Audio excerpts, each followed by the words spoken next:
اعوذ باللہ من الشیطان اللعین الرجیم بسم اللہ الرحمن الرحیم رب اشرح لی صدری ویسر لی امری واحلل عقدۃ من لسانی یفقہوا قولی اللہم صلی علی محمد وآل محمد۔ صاحبان ایمان، ایک مختصر سا ذکر ہے، تسبیح ہے۔ اگر کوئی شخص چاہتا ہے کہ اللہ تعالیٰ کے معصوم فرشتے ملائکہ اس کے لیے قصر بنائے، محل بنائے، گھر بنائے، سونے اور چاندی کی اینٹوں کا،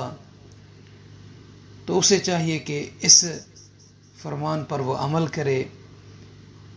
غالباً یہ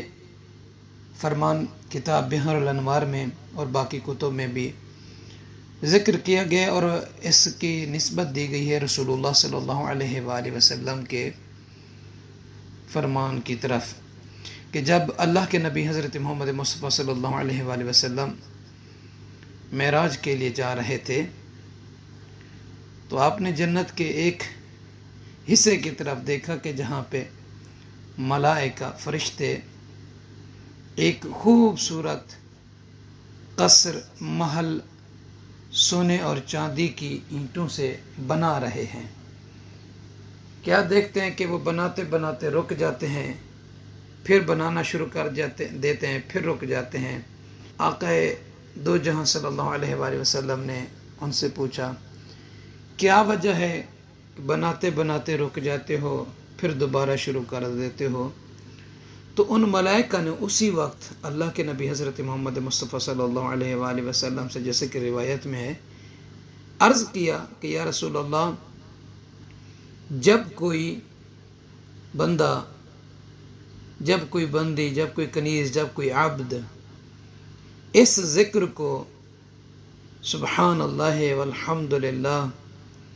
ولا الہ الا اللہ واللہ اکبر کو پڑھتا ہے، تو اس کے لیے جو اللہ کی طرف سے انعام ثواب آتا ہے بطور اجر اور ثواب کے، تو اس کی شکل جو ہوتی ہے وہ سونے اور چاندی کی ہوتی ہے۔ ہم اس کا یہ گھر بنانا شروع کر دیتے ہیں، اور جب وہ رک جاتا ہے تو ہم رک جاتے ہیں، اور جیسے ہی وہ پڑھنا شروع کرتا ہے تو اس کا یہ مٹیریل سمجھ لیں ایک قسم کا وہ آنا شروع ہو جاتا ہے، تو ہم اس کے لیے یہ جنت میں سونے اور چاندی کا محل، قصر کہیں، گھر کہیں، بیت کہیں، وہ بنانا شروع کر دیتے ہیں۔ تو مختصر سا یہ ذکر ہے، اس ذکر کو آپ پڑھیں، اور تاکہ اس کا جو ثواب ہے، اجر ہے، وہ بھی آپ کو ملے۔ اللہ تعالیٰ ہمیں اور آپ سب کو دنیا آخرت کی کامیابیاں اور کامرانیاں عطا فرمائے، آمین یا رب العالمین۔